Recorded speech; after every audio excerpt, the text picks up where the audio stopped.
Thank you so much for coming tonight. My name is Kent Hovind. I was a high school science teacher for 15 years, and now for the last 10 years I've been traveling around speaking on creation, evolution, and dinosaurs. How many new folks we have? This is the first session you've been to. Oh, you already missed it all. We started yesterday morning. I'll bring you up to speed a little bit of what we covered so far. The Bible teaches that God made the entire world in 6 days, about 6,000 years ago, and this timeline kind of illustrates the world view that I'm talking about.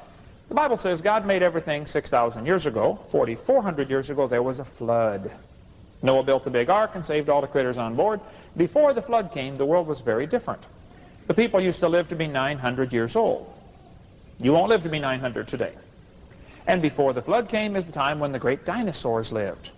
And then we covered how that Noah took dinosaurs on the ark. Probably babies, of course. Just be sure to get a pink one and a blue one.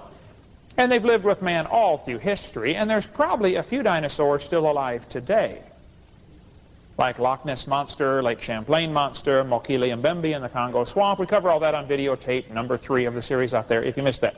But tonight I want to talk about lies in the textbooks. One of my hobbies has been to collect public school textbooks. I have a huge collection of them from many countries, many years, many publishers. I probably have the books used in your school here. If not, I've certainly got similar ones to the ones used right here in your school in Anchorage, Alaska. Now, there are many good things in the textbooks. I am not against textbooks, and I'm not against schools. And there are many good, godly public school teachers. My brother led me to the Lord. He's been teaching public school for 28 years. My mom retired from teaching public school. Most of the public school teachers that I know are sincere, dedicated, honest professionals. What I'm concerned about is the lies in the textbooks. The material they're teaching from contains things that is just simply not true. I've got a videotape called my public school presentation, which goes through all of the laws and court cases that I could find, 45 minutes worth, about what you can teach in a public school. Public school teachers need to be taught you can teach the Bible in your public school class. You can teach about creation. There's never been a law against that. And we cover all that on my public school presentation. But tonight I want to talk about lies in the textbooks. It has always amazed me, in my 15 years of teaching science, how that two people can look at the same thing and come to opposite conclusions of what they're looking at. Two people can stand there and look at Grand Canyon. One guy believes in evolution. He looks at Grand Canyon and says, wow, look what the Colorado River did for millions and millions of years. The Bible-believing Christian stands there, looks at Grand Canyon, and says, wow, look what the flood did in about 30 minutes. Now, how was that canyon formed? Was it a little bit of water and a whole lot of time? Or could it be a whole lot of water and a little bit of time? Sometimes there are two ways to look at things. I'll give you an example here. Anybody in the crowd know what this machine is? This is a veterinarian holding a strange-looking machine. Yes, ma'am, what is that? Calf puller. That's a calf puller.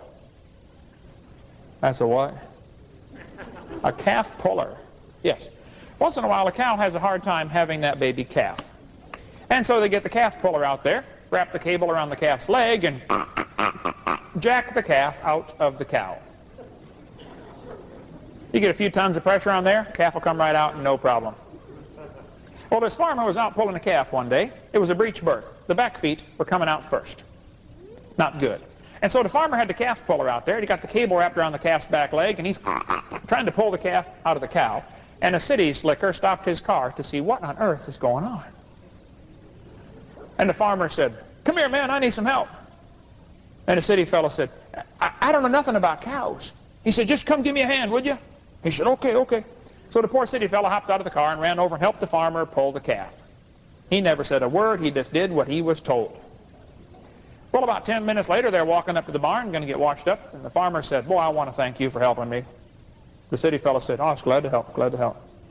The farmer said, have you ever seen anything like this before? The city fellow said, no, sir, I've never seen nothing like this before in my life. The farmer said, well, do you have any questions? He said, yes, sir, I got one question. It's been bugging me for 10 minutes.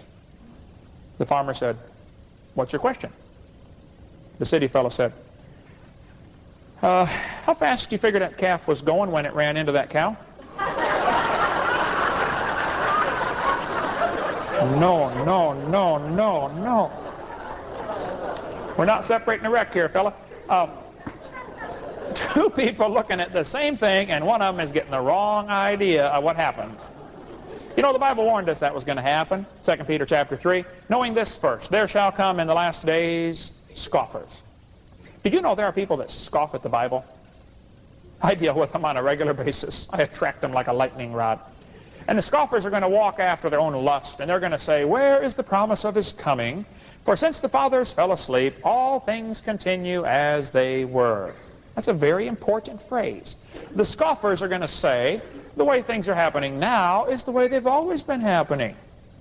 Millions and billions of years.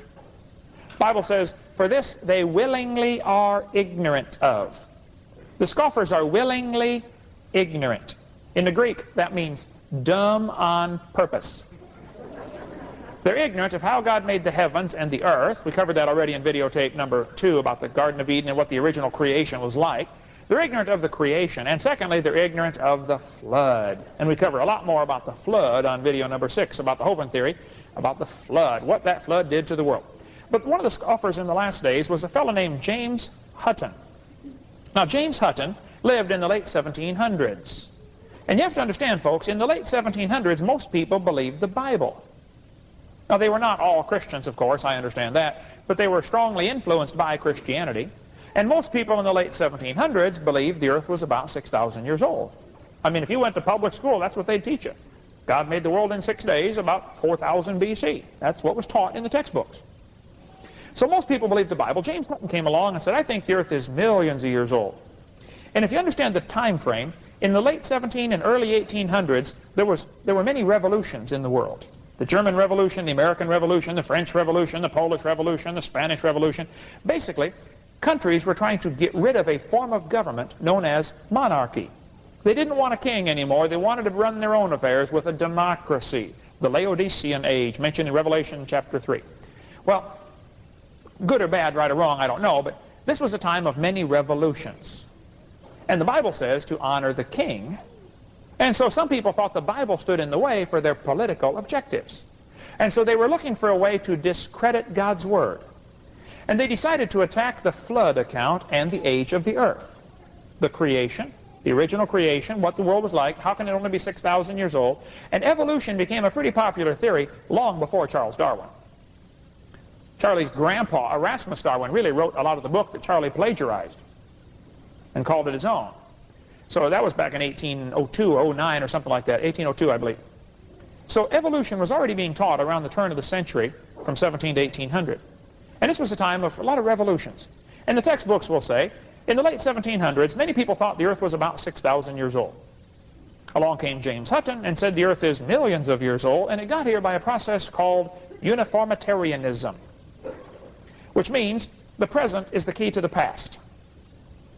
Well, sorry, James, the only reliable key to the past is really the Bible. But James Hutton's book had a very profound influence on a young lawyer named Sir Charles Lyell. Charles Lyell was a lawyer from Scotland. He hated the Bible. Somebody told me one time that they figured out if all the lawyers in the world could be laid end to end around the equator, we would all be better off. Charles Lyell, in 1830, wrote this book right here, Principles of Geology. In that book, Charlie Lyell, building on the work of some other guys, Stratus Smith and Steno and Cuvier and some of these guys, he really helped develop what's called the geologic column. Now, the geologic column was built in the early 1800s. And Lyell's book, which I have right here, is full of mocking the Bible. He always called it ancient doctrines and, you know, if you have sound philosophy, you can't believe the Bible, because obviously the Bible is, you know, crazy and it's not true. Over and over in his book, you see evidence of his mocking the Scripture. He said, men of superior talent, he's talking about himself, who thought for themselves. Now, kids, if you go to a secular university, I guarantee you will come across at least one professor who will have this same kind of mocking attitude toward God's Word. You will find them. Trust me, they're there. Lots of them. Charles Lyell mocked God's Word. He didn't like the absolute authority of thus saith the Lord. And so he mocked it all through. And in this book, Charles Lyell developed the geologic column. How many have ever heard of the geologic column before? They got the Cenozoic, Mesozoic, Paleozoic, Archeozoic. Maybe you saw the movie Jurassic Park. That's named after the Jurassic layer. Each layer of the Earth was given a different name, and it was given a different age, and it was given an index fossil. That's very important. We'll come back to that in a minute. But each of the layers was given a name, an age, and an index fossil. The geologic column is actually the Bible for the evolutionist. And there's only one place in the world where it can be found. That's the textbooks. They know that too. This textbook admits it. If there were a column of sediments, unfortunately, no such column exists. Did you know there is no geologic column? It's imagination. Now, it's true the Earth has layers. I'm not questioning that. I mean, I've been to the Royal Gorge, the San Andreas Fault, the Hayward Fault, the New Madrid Fault. None of them are my fault. But I've been there, done that, have T-shirt. Okay? No question the Earth has layers. The question is, how did they get that way? Might be two ways to look at this, you know. How fast was that calf going? Anyway. It could be each of these layers is a different age, or it could be all of those layers were dumped off in one big flood. You see, if you had a worldwide flood, if the water was completely covering the Earth, the tides would become harmonic. We're just a few miles right here, folks, from the second largest tidal change in the world, right? I went and saw the first largest in the Bay of Fundy. Tide changed 102 feet in 6 hours and 20 minutes. That's the world's record during a spring tide. Now, if you had a world covered with water, there's no continents to stop the tides, so the tides become harmonic. They've estimated you would probably have a 200-foot tidal change every 6 hours and 25 minutes. That would cause thousands of layers of sediments to be deposited as everything is lifted and shuffled and settled. And things that tend to be sorted based upon their body density, the shape of their characteristics of their body, their mobility, their habitat, their intelligence. There'd be some sorting in these layers based upon other factors than evolution. People say, why are clams found at the bottom of the geologic column if they didn't evolve first? I say, well, clams are found at the bottom because they're already at the bottom when the flood starts. They're going to be the first ones drowned, right? We cover more on that on video number 6 about the geologic column and the sorting and all that. But it's no question the Earth has layers. The question is, how did they get that way? Many years ago, I was preaching in Union Center, South Dakota. Union Center is the middle of no place. It is right there. It's not even on the map. You can't get there from here. You have to start there and work your way out. There are 40 people in the whole town. 38 of them came to church. I don't know where the other 2 were, out pulling a calf, I reckon. But man, we had an awesome meeting. The preacher said, hey, Brother Holman, let's go down to Rapid City, South Dakota. They've got a museum there with a bunch of dinosaur bones in it. I said, all right, man, let's go. So we all drove down to Rapid City. We walked in this museum. Real nice museum, by the way. The guide met us at the door and said, folks, I'd be glad to give you a tour. We said, that'd be great, sir. First place we stopped on the tour was a great big huge chart that is all lit up. They're really proud of that thing. It's behind glass, you know. The geologic column. And the guide said, now folks, this rock layer right here is about 70 million years old. My daughter was 12 years old. She said, excuse me, sir, how do you know the age of that rock layer? He said, well, that's a good question, honey. We determine the age of the layers by the types of fossils they contain. They're called index fossils. She said, thank you, sir. We walked around a few more minutes and looked at a few things, and the guide said, now, folks, these bones you're looking at here are about 100 million years old. My daughter raised her hand again. She said, sir, how do you know the age of the fossils? He said, well, honey, we tell the age of the fossils by which layer they come from. She said, excuse me, sir, when we were standing over there, you told me you knew the age of the layers by the fossils, and now you're telling me you know the age of the fossils by the layers. She said, isn't that circular reasoning? Chip off the old block. That guide had the strangest look on his face. It was almost as if he were thinking. He looked at my daughter. He looked at me. I wasn't about to help him.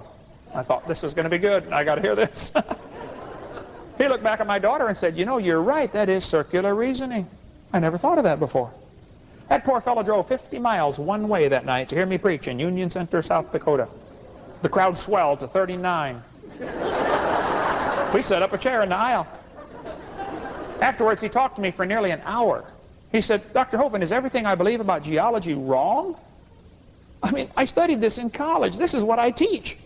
I said, oh, no, sir. Many things you've learned are absolutely right. You've learned the names of all the minerals. Boy, that's a good trick, folks. There's 1,200 minerals. Some have names about 4 feet long. I said, you learned the hardness test, the Rockwell test, the scratch test. I said, I like geology. But, sir, as far as the layers being different ages, yes, sir, that part's all baloney.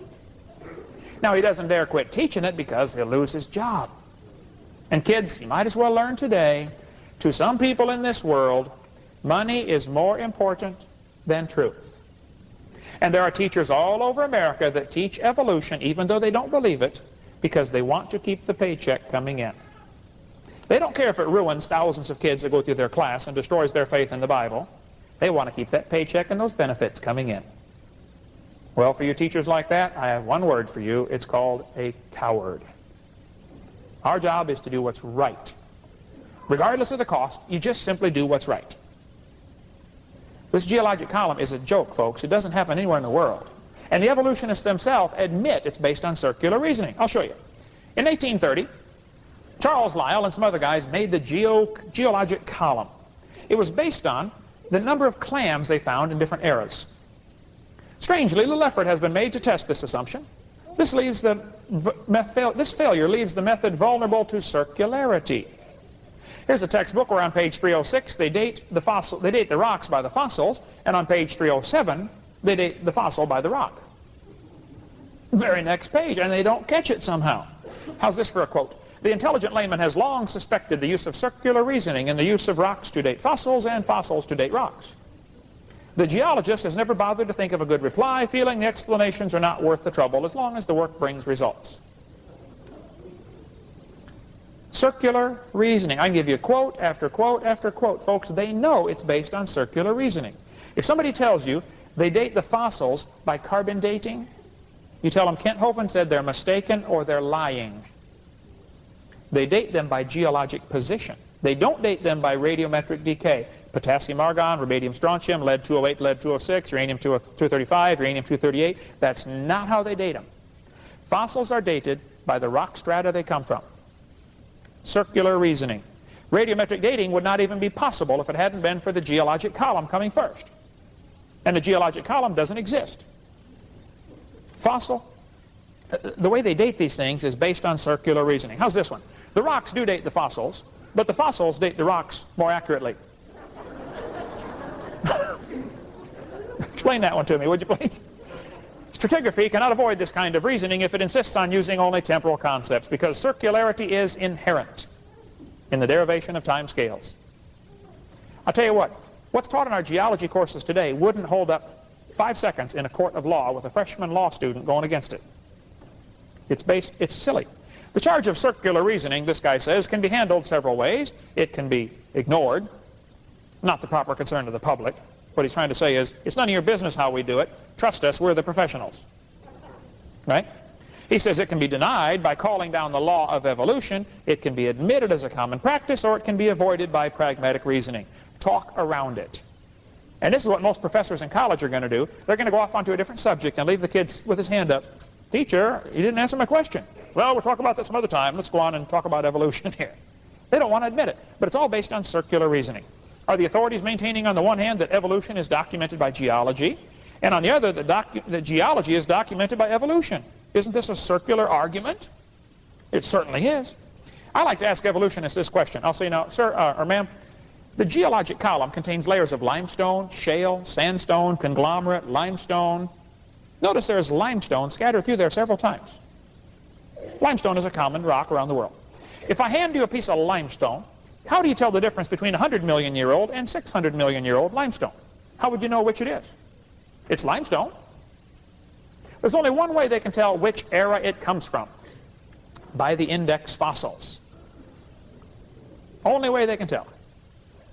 This is a trilobite, and the textbook says a trilobite is a good index fossil because they lived 500 million years ago. I don't think so.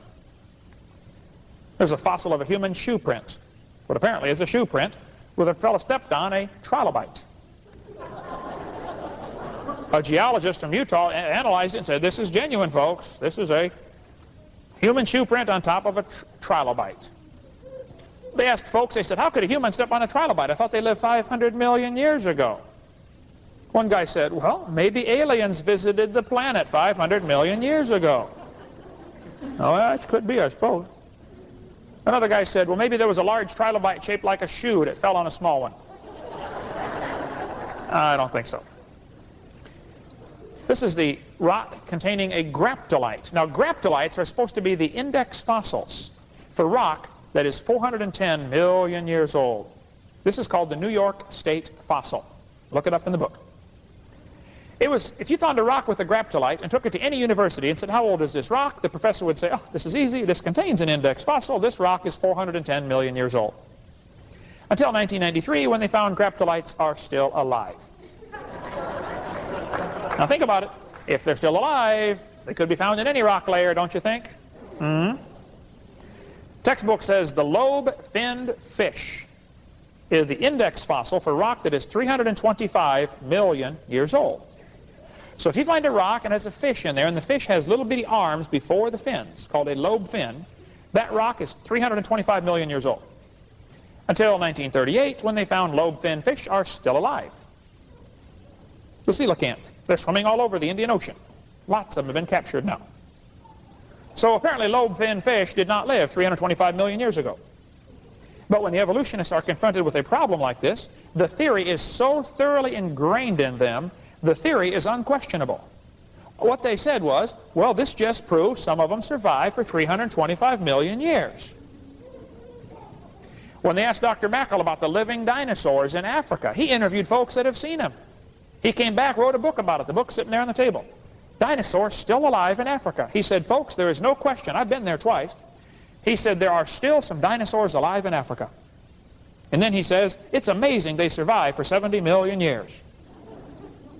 The idea of even questioning the evolution theory never enters their mind. And I don't know why. It ought to. These index fossils are baloney, folks. Everything lived at the same time. God made everything in 6 days. He said he did several times throughout the Bible. Did you know they found dinosaur blood still inside the bone?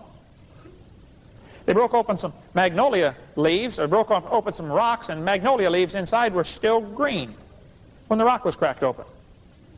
I took the tour today on the boat down to see the, what's the glacier we went and saw? Portage Glacier. The guy on the boat taking us down there on the boat said he used to work on the North Slope of Alaska. He was one of the cooks up there in Barrow, Alaska, or one of the towns up there. And he said they drilled down 1,200 to 1,600 feet and brought up frozen wood. He said he was the cook, and they brought him in this big chunk of wood, and it was still green. He said, we just brought this up from 1,600 feet down. He said it in his apartment, and after a few days it turned brown and dried out. He said it was still wet and green from 1,600 feet down. I'd like to get some of that, by the way. If any of you folks know anybody who works up on the North Slope, get me some of that wood. I know I've heard a lot of people talk about that wood brought up from way down deep up there. And we cover that, some more of that on my video number 6 about the Hovind theory. What they're going to do, they're going to tell the kids in school, and kids had to learn this today. They had to memorize the names, you know, Jurassic and Cenozoic, Mesozoic, Paleozoic, and all that. They're going to tell them each of those layers is a different age. It just can't be. Here's a petrified tree standing up, running through many different rock layers. Now think about it just for a minute. Petrified trees standing up. Here's me next to one in Yellowstone. These things are found all over the world. Thousands of petrified trees have been found standing up, running through multiple rock layers. They're found in many, many places in the country. I got all sorts of data on that. Now hold on just a minute. If you got petrified trees standing up, running through many rock layers, it looks to me like you got a problem. If you believe those rock layers are different ages, don't you? Sometimes the trees are upside down, running through many rock layers. Now you really have a problem. To the evolutionist, there's only two choices. Either the tree stood there for millions of years and didn't rot, or it grew through hundreds of feet of solid rock looking for sunlight. There's a third choice. The trees were buried in a big flood. How fast was that calf going? Maybe there's another way to look at this, folks. This geologic column does not exist any place in the world except in the textbooks, but in 1830, it changed people's worldview. People began doubting the earth was only 6,000 years old, and they began doubting their Bible way before Darwin came on the scene. Because they started to believe the earth is millions of years old, and that's why Christians, instead of standing by the truth, began to compromise with the gap theory, the day-age theory, progressive creation. Those all came in the early 1800s as a response to the geologic column and the great age for the earth. So Charlie Darwin graduated from Bible college to be a preacher when he was 22 years old, the only degree he ever got, and yet all the textbooks called Darwin a scientist. He was a preacher is what he was. Darwin couldn't get a job, so his dad pulled a few strings and got him on board the Beagle. He said, Charlie, I want you to sail around for 5 years. They're not going to pay you, but they will feed you. Take the job, son. It's the best offer we've had. So Charlie sailed around for 5 years, got paid nothing. As he sailed around, he collected bugs and birds.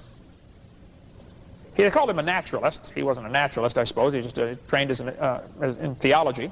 But as Charlie sailed around, he brought with some books to read. He brought with his Bible, and he brought with that book that was just hot off the press by Charles Lyell, the one that mocked the Bible and the one that invented the geologic column. As Darwin read the book by Lyell, he began to lose his faith in the Bible. Later, Darwin said, disbelief crept over me slowly. He said, I felt no distress. He slowly lost his confidence in the Bible on that 5-year voyage by reading Charlie Lyell's book. As Darwin sailed around the world, he came to the Galapagos Islands, right there off the coast of Ecuador, South America. When he got to the islands, he noticed each island had a different type of bird. They were all the same species. It was a finch, but their beaks were different. Charlie hated birds. He shot everyone he could find because he loved worms. And he thought it was kind of mean for the bird to eat the worm, so he shot all the birds he could. And he collected these birds and put them into categories based upon their beak shape. He was an unusual fellow, Charlie was. He married his first cousin. Nobody else would marry him. He hated women, but we'll get into that later. But Charlie Darwin collected all these birds and said, you know what? I found 14 varieties of birds, and I think all the birds have a common ancestor. These birds, anyway. I bet you're right, Charlie. And I bet the ancestor was a bird. And then Charlie said, you know, maybe this proves that birds and bananas are related. You say, oh, he did not say that. Oh, yes, he did. I've got his book right there on the table. The Origin of Species, that's only part of the title. We cover the rest of the title on Seminar Part 5 about the real title to that book and the racism involved. But Charlie Lyell said in his book, Charlie Darwin said on page 170, it is a truly wonderful fact that all animals and all plants throughout all time and space should be related to each other. Now, excuse me just a moment. Don't you think that is implying that the birds and the bananas are related? Anybody see, am I wrong about that? Somebody tell me if I'm wrong now. That's right, don't you think? Okay. Charlie said the birds are related to the bananas. Now here's the problem, kids. If you're going to go to school and they're going to start teaching you about evolution, let me tell you what you have to do. I've done over 40 debates, over 4,000 radio and TV call-in talk shows. I debate the skeptics and scoffers all the time. I have learned if you want to win the argument in the first 5 minutes, here's how you do it. When somebody says, do you believe in evolution? You have to respond by saying, what do you mean? Because there are several different meanings to the word evolution. Microevolution is indeed a fact of science. That tells us that dogs produce a variety of dogs, and roses produce a variety of roses, and birds produce a variety of birds. And you probably look different than your parents and your grandparents and your great-grandparents. Nobody argues with that. Microevolution is observed. It is a fact of science. It is also scriptural. So the Bible says what happened. You might get a big dog or a little dog, but it's still a dog. Nobody's ever seen a dog produce a non-dog. And nobody's ever seen a dog come from a non-dog either. And I'll tell you what, a dog, a wolf, and a coyote might have had a common ancestor. I wouldn't argue about that. But a 3-year-old can tell you it's the same kind of animal. Let's try it. We're going to put a dog, a wolf, a coyote, and a banana on the table. Which one is not like the others? Who thinks they know? Yes, sir, in the blue shirt. Yes. The banana. And how old are you? Tough question. I understand. Think about it. Tell me later. A 3-year-old can tell you it's the same kind of animal. See, the Bible says they're going to bring forth after their kind, not species. 10 times in the first chapter, God said everything's going to bring forth after its kind. And nobody's ever seen an exception to that. The problem was they started looking for the origin of species, and that's not even where the problem should be. The problem is the origin of kinds. Actually, the word evolution has lots of different meanings. Cosmic evolution, that would be the origin of time, space, and matter, the Big Bang. Nobody has any evidence for that whatsoever. There's chemical evolution.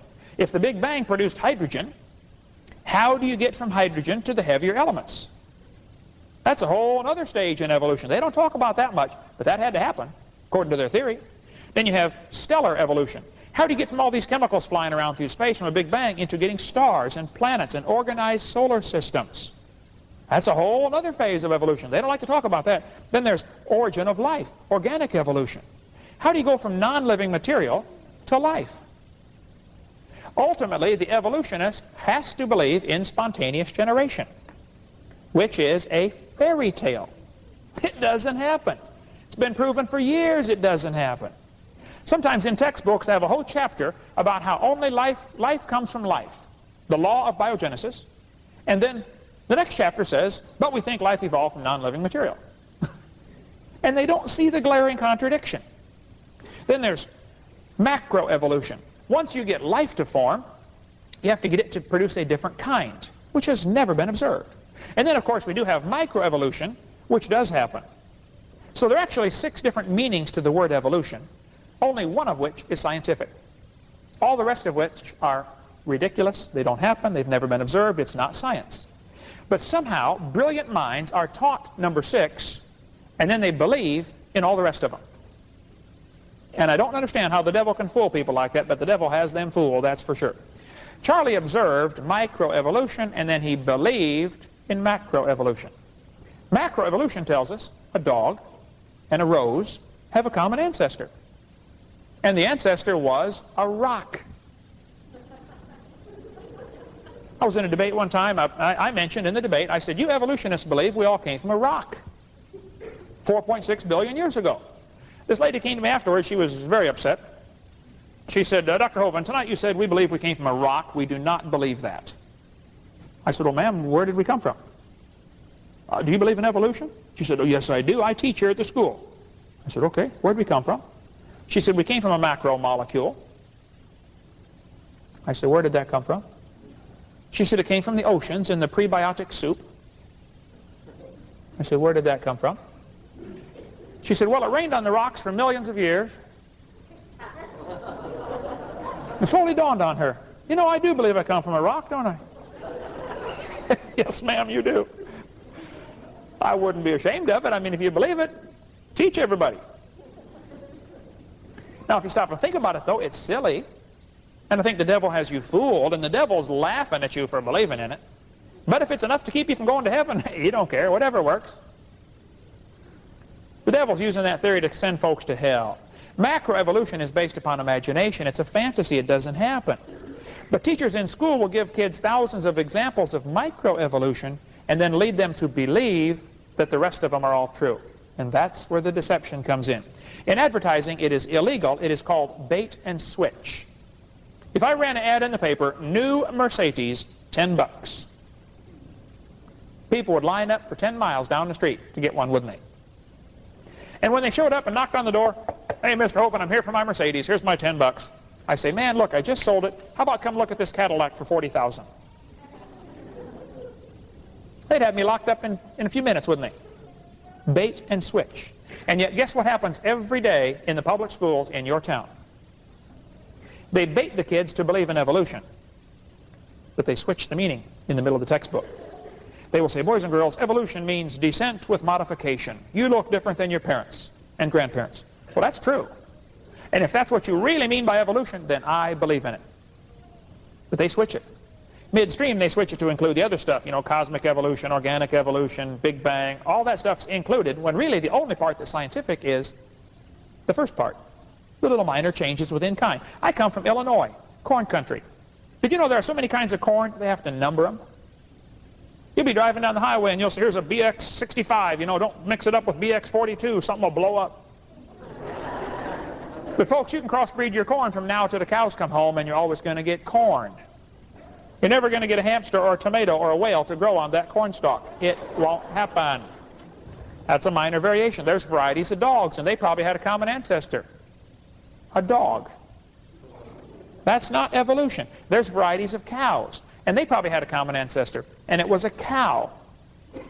There's a lot of variations, but it's still the same kind. See, variations happen, but they have limits. This is what the evolutionist doesn't want to admit. Farmers have been trying for years to breed for bigger pigs. Don't they try to get the biggest pig they can get? Do you think they'll ever get a pig as big as Texas? No, I bet there's a limit in there someplace, isn't there? See, variations happen, but they have limits. Roaches gradually become resistant to pesticides. Do you think they'll ever become resistant to a sledgehammer? Probably not. I bet there's a limit in here someplace, isn't there? And variations have limits. Also, the second thing, they produce the same kind of animal. That's not really evolution. It's a variation of what you already had. Thirdly, the information for the variation was already present in the gene pool. You might get a bigger pig or a smaller pig if you're breeding for pigs, but you're never going to get a yellow one or a purple one. The information isn't there to produce that. You don't produce, nothing new is created. Only a part of the gene pool is selected, that's all. For instance, Chihuahuas are the result of somebody spending years and years and years crossbreeding dogs to finally end up with a 100% useless dog.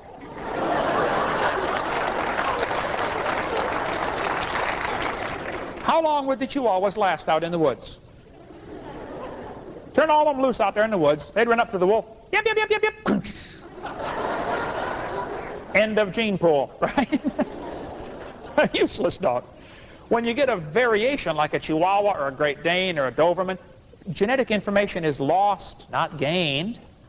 All you've done is taken this incredible gene pool and selected a slice of it. That's not evolution.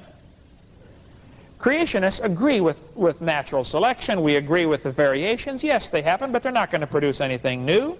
Darwin hoped they'd find these variations, but they've never been found. Never been found, not at all. But what happened in the late 1700s, James Hutton, he took away the Earth being 6,000 years old. People started believing it must be older than that. Along came Charlie Lyell. He took away the flood and said, oh, the flood didn't cause these layers. Millions of years did it. And then Charlie Darwin came along and took away the Creator. And by the mid-1800s, the world was left with no Bible they could trust. And the history of the rest is terrible to read. With the rise of communism, socialism, Marxism, the Nazism, the New World Order, I cover all that on video number 6 about this, what's happened because of this theory of evolution. And those three same false teachings are still in textbooks today, used in this town. Made up a couple hundred years ago, never been true, aren't true today, but they're still used in textbooks right now. Now, kids like to learn. I like to teach. I taught school 15 years. Love teaching. And it's normal for kids to love to learn. But what's not good, though, is we've got things in the textbooks that are simply not true. I can understand if somebody believes in evolution, they're going to want everybody else to believe in it. I understand that. I'm trying to convert you to believe like I believe. That's what teaching is. Okay? But to use false information or outdated information or just bold-faced lies, that's not good. Certainly shouldn't be paid for by the taxpayer. Let me show you a few things in the textbooks that your books are teaching right here in this town that are not true. They're going to tell the kids, we've got evidence for evolution. By the way, there is none. We'll give $250,000 if anybody's got some. See my website, drdino.com, and see my $250,000 offer for evidence for evolution. There is none, I assure you. But they're going to tell the kids evolution comes from two sources. Two faulty assumptions it's based on. Mutations are going to make something new, which never happens, and natural selection is going to make it survive. Now, it's true mutations happen, and it's true natural selection works, but neither one is going to work for evolution. This textbook says mutations provide the variations. Oh, really? Well, variations happen, but they're limited. Here's a 5-legged bull. He can't run any faster. By the way, notice the bull got an extra leg. He didn't get a wing or a feather or a beak. Doesn't the bull already have the gene pool information to make a leg? He just built one in the wrong place, didn't it?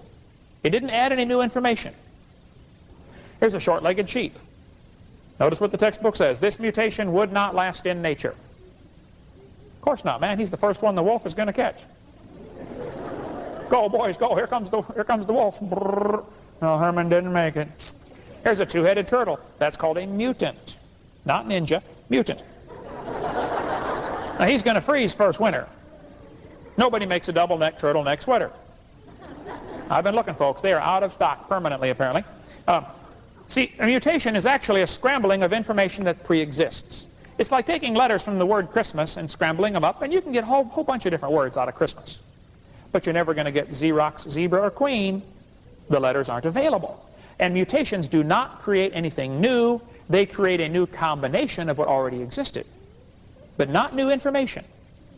Textbook then says natural selection is going to cause evolution. Now, wait a minute. The creationists agree natural selection happens. We thought of it first. But it doesn't create anything new. It's a conserving process.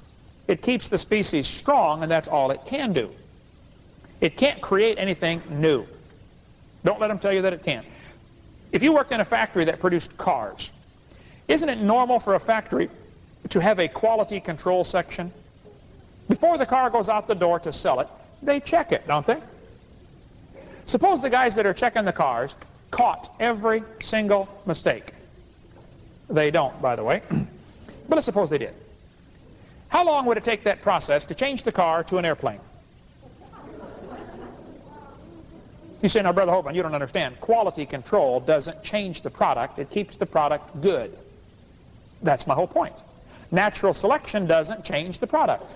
It keeps it a good what it was. That's all. Natural selection makes the birds stay good birds and the fish stay good fish, but it doesn't turn one to the other. Natural selection has nothing to do with evolution. And actually, survival of the fittest does not explain arrival of the fittest. Doesn't how it got there. Worse yet, survival of the fittest is what's called a tautology, a sentence that means nothing. I'll show you. Why did it survive? Because it's the fittest. Oh, how do you know it's the fittest? Because it survived. You can go around a long time on that one, can't you? And by the way, it's not always survival of the fittest. If a whale goes through a school of fish and eats 80% of them, it's actually survival of the luckiest. What amazes me, though, is some of these scientists are able to make good observations and still come to silly conclusions. Maybe you heard the story about the scientists that were going to see how far the frog could jump. They put this big old bullfrog down and they said, "Jump, frog, jump." Four-legged frog jumped 80 inches. They brought him back, cut off one leg. Said, "Jump, frog." He only jumped 70 inches. They brought him back, cut off another leg. Said, "Jump, frog." He only jumped 60 inches. They brought him back, cut off another leg. Said, "Jump, frog." He only jumped 50 inches. They brought the frog back, cut off his last leg. Said, "Jump, frog." You know, they expected he'd go about 40 inches based upon the graph. He actually jumped 0. They were baffled. They did the experiment again. A new frog. They got the same results. Every time they did the experiments, the results went 80, 70, 60, 50, 0. They got all the scientists together to analyze the data. And they said, "Now, folks, we got a problem here. The frog jumped less as the legs were removed." That's a good observation, isn't it? But they said something strange happened. When we got to 0 legs, he didn't move at all. Maybe this means a frog with no legs goes deaf. No. Good observation, bad conclusions. You know what they did for years? They took fruit flies, because they get a new generation every 11 days. Grow up, get born, grow up, get married, have kids in 11 days. Live fast.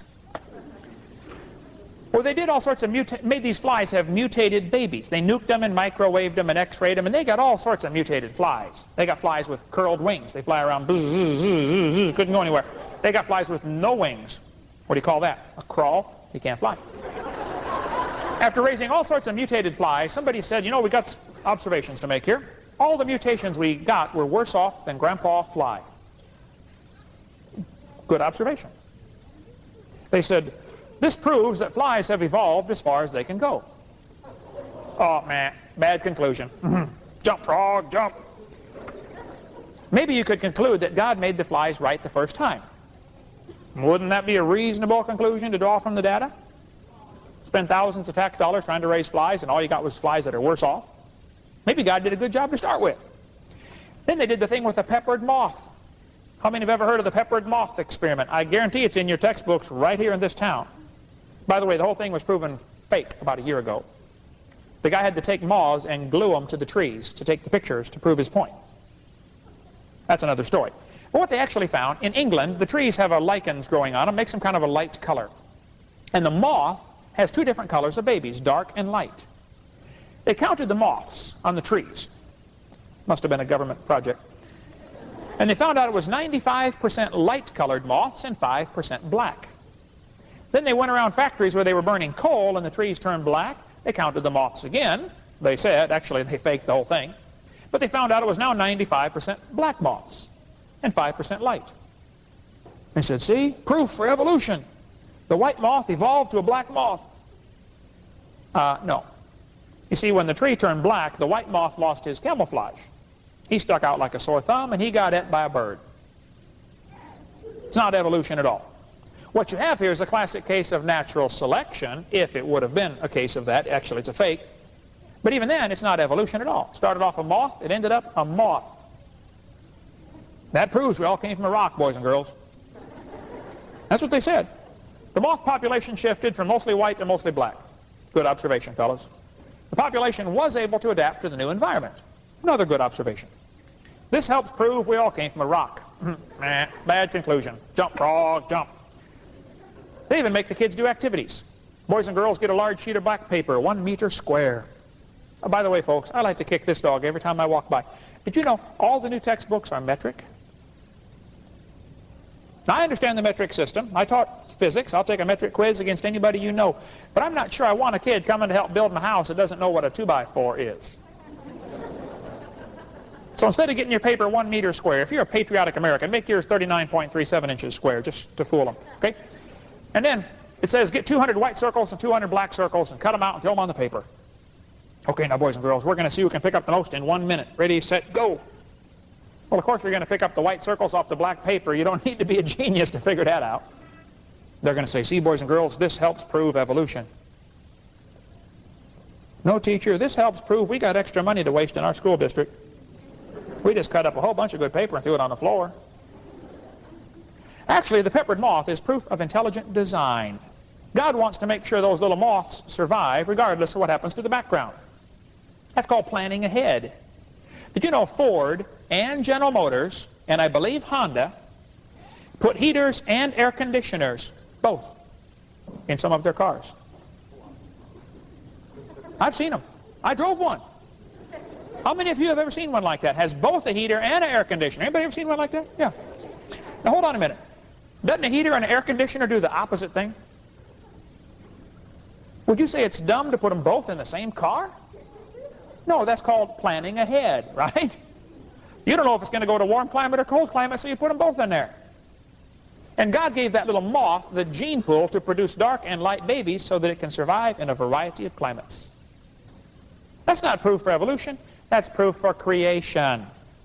Then they tell the students in school to think critically. Now look at this question carefully, kids, or you'll get fooled. It says, boys and girls, do you think humans are still evolving? Well, what kind of question is that? That's one of those questions like, have you stopped beating your wife yet? Oh, now, hold on a minute. If I say yes, I'm admitting that I did. Right? If I say no, well, then I'm still doing it. Right? Now, doesn't the question they asked the kids originally assume that evolution happened?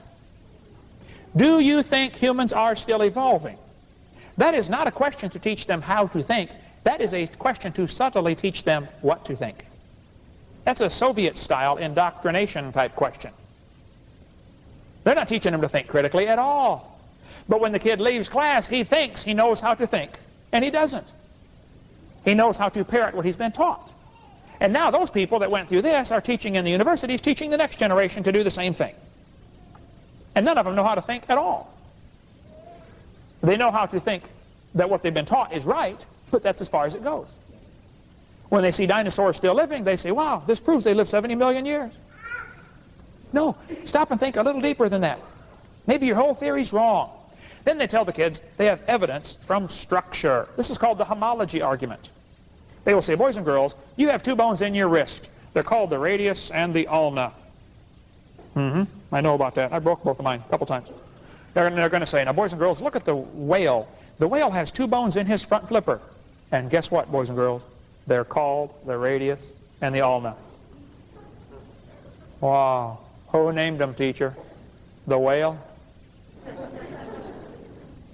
All these animals have similar forelimb structures. And look what the book says. Boys and girls, comparative anatomy provides further evidence of evolution. It says, the commonalities suggest these and other vertebrate animals are all related. They probably evolved from a common ancestor. Hold on, excuse me, just a minute. Might be two ways to look at that. How fast was that calf going? Anyway. Maybe this proves they all had the same designer. Maybe the same guy designed them all. Wouldn't that make sense? Same designer, similar structure? Yeah, makes perfect sense. But that's not what they tell the kids. They tell them it's proof for evolution. Here's what they say. Boys and girls, many animals have similar structure. Good observation. They must have had a common ancestor. Right there, bad conclusion. This helps prove we came from a rock. Real bad conclusion. Now, then they're going to tell the kids, we've got evidence from development. Now, there aren't many things about the evolution theory that make me any madder than this. So I'm going to try to stay calm while I explain to you what they're telling the kids here. Darwin was convinced by looking at the embryonic stages of animals that he had chosen the right theory. He came up with this theory anyway with zero evidence to back it up and published his book in 1859. This textbook says, by the way, the BSCS series is one of the worst there is as far as evolution teaching. If your school district uses books from BSCS, it probably has more evolution than any other publisher available. This book says, the similarity between the stages of the early development of many different animals helped convince Darwin that all forms of life shared common ancestors. Excuse me. First place, this isn't true. But if there are similarities, it might prove they have a common designer. This textbook points to the folds of skin under the chin of the embryo, and it says these are gills. Gill slits like a fish? Those are not gill slits. Those little folds of skin in the embryo later develop into bones in the ear and glands and bones in the throat. They have nothing to do with breathing. I've seen fat people with 5 or 6 chins. They cannot breathe through any of them but the top one. Those are not gill slits. Never has anything to do with breathing. Who came up with this idea? Anyway, actually, a German fellow named Ernst Haeckel did this. In 1859, he read Darwin's book, actually 1860, he read the book and became convinced Darwin was a genius. Darwin said, we will find evidence for my theory. 1869 came around, 10 years after his book was printed, and they still had zero evidence in 10 years. Haeckel got kind of worried. He said, you know, I think I'm going to help Darwin out. I'm going to make some evidence for evolution. Now, Haeckel was an embryologist. He studied embryos of different animals before they're born. Haeckel took the drawing of a dog and a human embryo at 4 weeks development, and he changed them. He made them look just alike. He lied. On top are the real drawings. Underneath are his fake drawings. Haeckel made huge posters of his fake drawings and traveled all over Germany and just about single-handedly converted the German population into believing in evolution with a lie. Here is the actual chart that Haeckel made. All sorts of different animals, and he made their embryonic stages look just exactly alike. Haeckel finally was convicted at his own university. They held a trial. In 1874, he was convicted of fraud. 125 years ago. Now keep that in mind. On top are Haeckel's drawings. Underneath are actual photographs of those animals at the same stage. Haeckel lied. Big time. But in 1999, University of West Florida in my town, Pensacola, Florida, used a book called Evolutionary Analysis, which still had Haeckel's drawings in there as evidence for evolution. Proven wrong in 1874? Yep, still in the books today. Holt Biology, 1994 edition, tells the kids that embryo has gill pouches. Glencoe Biology says there are gill pouches on the human embryo. Not true. This book used at Troy State University A major biology textbook. Universities all over America use this book, and it still tells the kids they have gill pouches. This one tells the kids the embryo developing in the mother at 7 months looks like a tiny baby, but it is not. It's not a baby at 7 months. Excuse me, but a lot of babies born at 5.5 months survive. Much higher percentage than that at 7 months can survive. Why are they doing this? Why do they call it a fetus? The angel of the Lord said, "Behold, thou art with fetus." No, thou art with child. The reason this lie is kept in the textbooks is that's the only way to justify abortion.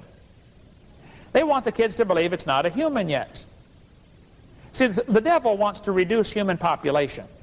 And he's done a good job with this abortion thing. Abortion is murder. We'll talk about that in a minute. But basically, Satan wants to reduce the population down to 0. He hates people. And he's got some of his buddies in the New World Order convinced that they ought to reduce it to 500 million. What they don't know is, when they get done doing his work for them, he's going to eliminate them also. We covered that earlier about eliminating the population of the earth. They want to simply wipe out people. And we covered that on video number 1 about the age of the earth. But the human embryo is a human the instant it's conceived. Maybe you heard about Anna Rosa. She was a botched abortion. They cut her arm off. They thought they'd killed her. She was born anyway, missing an arm. Everybody says, well, that's terrible. Oh, yeah. What if they would have cut her head off instead? Would have been fine then, wouldn't it? It happened today to 4,500 kids in America. 4,500 babies were murdered today. It's going to happen again tomorrow. It's going to happen every day. Been going on for 30 years. The Bible says, "Cursed be he that taketh reward to slay an innocent person." And all the people shall say, Amen. Amen. It's murder. I live in Pensacola, Florida. You might have heard of my town. We've had 2 doctors shot and killed, several clinics blown up or burned down. I did not shoot any doctors, and I did not burn any clinics down. And I don't think Jesus would do it that way either. He grew up under Roman control. He didn't go around blowing up tanks and burning down bridges. But the doctors were murderers, plain and simple. When the first doctor got shot, I was preaching in Fort Lauderdale. So the next day I was flying home. Right in front of me on the airplane were 2 of the ladies, I'm sorry, 2 of the women, from NOW, National Organization for Wild Women. They were going to fly to Pensacola and march around town, hold up their signs, pro-choice, pro-choice. Have you noticed the news media and the textbooks always call them pro-choice, but they call us anti-abortion? Watch for that. That's called a negative slur in journalism. Nobody wants to be an anti. How about if they call us pro-life and call them pro-death? Or pro-life and anti-life? How would that be? Yeah. It's all a matter of how they phrase it. You got to watch for that. Anyway, we're getting off the plane. I noticed these women, had on their shirt in huge block letters, "Choice above all." So, being my mild-mannered self, I said, "Excuse me, ma'am, what does this mean, choice above all?" She said, "We believe a woman ought to have right to choose." I said, "Choose what?" She said, "Choose if she wants to have an abortion. It's her body, you know." Well, yes, ma'am, if she wants to abort her body, I suppose that's fine. It looks to me like she wants to abort somebody else's body, though. I said, "Ma'am, I'm kind of curious about this. I got 3 kids. I delivered one of my kids at home. I taught biology and anatomy. I used to raise hamsters. I'm kind of familiar with this process." I said, "Would you please tell me, why does the woman's right to choose stop at birth? Why don't we let her choose to kill the baby after it's born? It'd be a lot safer and simpler." I got an idea. Let's extend abortion rights up until the kid is 2 years old. I know a lot of folks with a 2-year-old that have thought about it a time or two. I won't ask you to raise your hand, but I know you're out there. Hey, I got a brilliant idea. Let's extend abortion rights up until the kid is 18.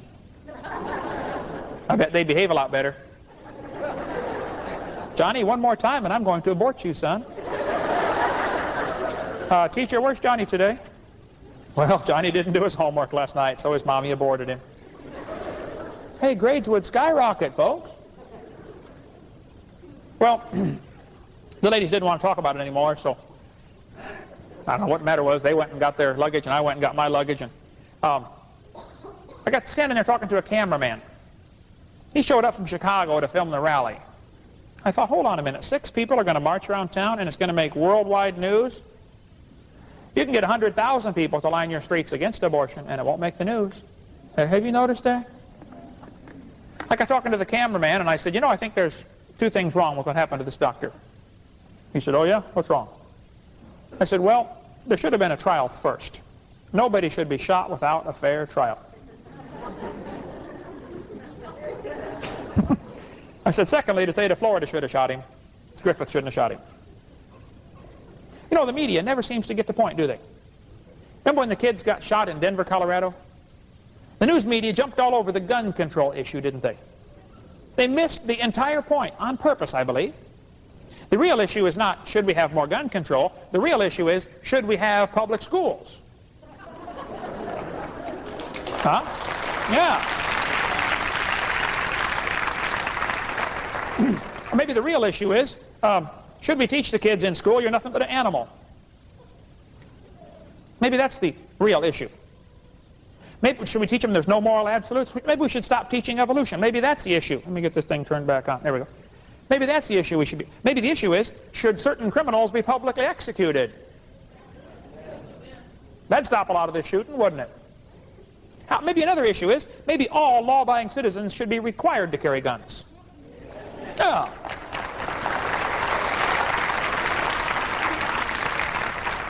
Suppose every teacher in public school was required to carry a gun. How far down the hallway would those 2 kids have gotten? Not very far, right? Now, I'm not saying I recommend it or not. I'm just saying they looked at the wrong issue. That's why I don't like to support the liberal media. I get a call about once a month. You can ask anybody in my staff. Brother Hovind, what happens when the Pensacola News Journal calls? They'll laugh. They'll say, oh, we hand the phone to Brother Hovind. I pick it up. Hello, this is Brother Hovind. And they'll say, Mr. Hovind, we're calling from the Pensacola News Journal. We wonder if you'd like to take the paper. I say, no, ma'am, we don't have a parakeet. What? You'll figure it out in about 3 days. Here's the logic they used to justify abortion. They're going to say, well, it's not a human. I'm sorry, that's not true. That was proven wrong a long time ago, 1874. Better get up to date on your science. They're going to say, well, it's not viable. It can't live on its own. Well, neither are you viable stark naked on the North Pole. Is the baby viable after it's born? I mean, think about that logic. Just because it can't live on its own, we have the right to kill it. Oh, really? I know kids that are 25 that still come borrow money from Dad. Hey, Dad, can I borrow some money? You ought to be able to live on your own by now, son. Justifiable homicide. How about this? The child may be unwanted. There's kids that are already born that are unwanted. Should I go around and kill all of them? My parents moved 4 times when I was growing up, but I found them every time. How about this? They're going to say, well, the child might be a financial burden. Oh, well, show me a kid that's not. Every kid's a financial burden. How about this? Well, it might be... They're going to say it might be from rape or incest. Oh, well, then you kill the rapist, not the baby.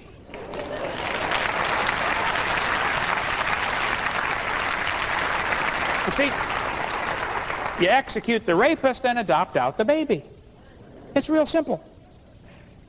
One doctor got upset with me one time. I was speaking on this subject in his church, and he said afterwards, he said, now, Dr. Hovind, I'm a medical doctor. I have a question for you. If a woman is raped and gets pregnant, should she be forced to carry that baby? I said, well, sir, that is a terrible thing. I understand. But let me ask you a couple of questions before I answer yours. Suppose a woman is raped and gets pregnant and has the baby. 5 years later, she's holding her 5-year-old, trying to cook supper, and the kid is acting up, and it reminds her of the horrible experience.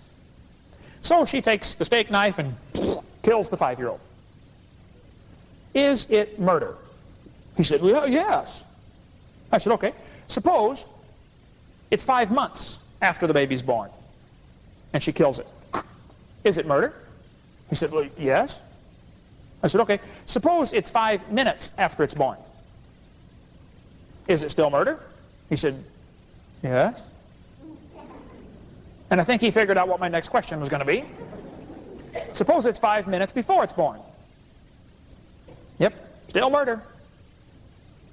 You know what you ought to do? In Alaska, you ought to pass a law that says if a woman goes to have an abortion, the doctor or the nurse will have a jar full of marbles that they're going to choose from. We're going to have a lottery here. We're going to give the kid a sporting chance. Okay?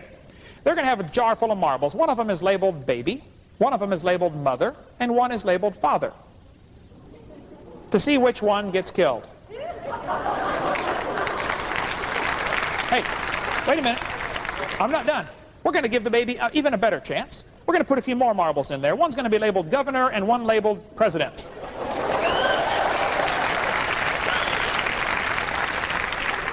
You reach in, you pick out a marble to decide who dies. Isn't it illegal to go hunting with spotlights and shoot animals at night? Isn't it illegal? Don't you have to give them a sporting chance? Where are the environmentalist wackos when we need them, folks? Here we are murdering babies that can't say a word.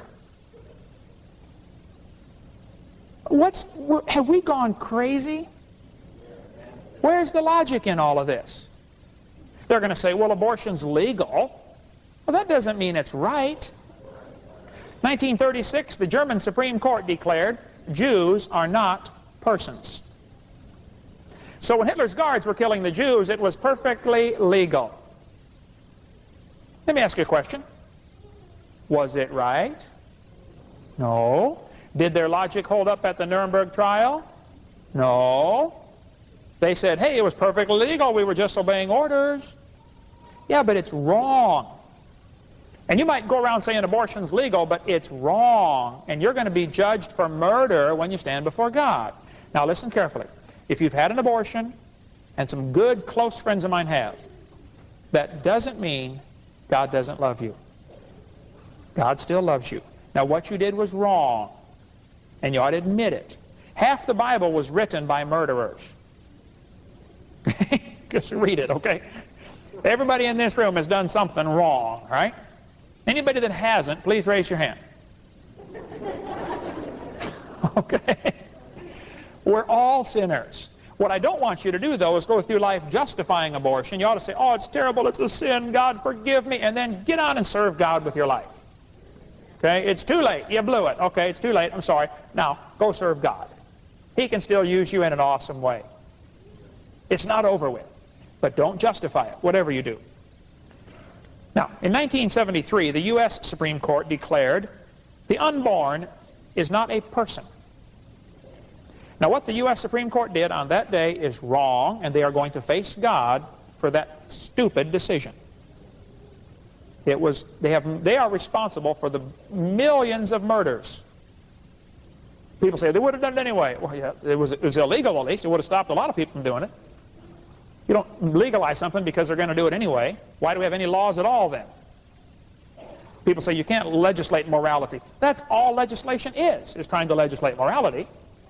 Every law tries to legislate morality. Don't give me that you can't legislate morality. Yes, you can. That's what we're trying to do. In Revolutionary War, 25,000 Americans died. World War II, 400,000 died. Since we started the war on the unborn, 38 million have died. 1 billion worldwide. Did you know nearly 20% of the entire population of the world has already been killed by abortion? Satan's having a heyday, getting what he wanted, eliminate the population. Margaret Sanger started a group in 1916 called Planned Parenthood. Anybody ever heard of that before? The purpose of Planned Parenthood was to eliminate the inferior races. She was a racist. She hated blacks, Hispanics, Indians, anybody who wasn't white Aryan. She was an Aryan supremacist. She wanted to eliminate the inferior. She called them weeds. She said the most merciful thing you can do to an infant is to kill it. Pretty nice, Margaret. Hitler referred to the Jews as a parasite in the body of nations. The Planned Parenthood folks refer to the unborn baby as a parasite in the mother's womb. I wonder where they got that idea. Margaret Sanger hated Negroes. She said, we don't want the word to get out that we're trying to exterminate the Negro population. It's racist, folks. Today they have a Negro president, I think to help hide their agenda, but they still want to eliminate the inferiors. In 1952, this document was published, How to Plan Your Children, answering questions about birth control. Is it an abortion, they said. In 1952, they responded by saying, definitely not. An abortion requires an operation. It kills the life of a baby after it has begun. It is dangerous to your life and health. It may make you sterile. Boy, have they changed their tune in 40 years, haven't they? You know, I'm convinced after a long study of this subject, Satan is just using the evolution theory to lead people to hell. That's all.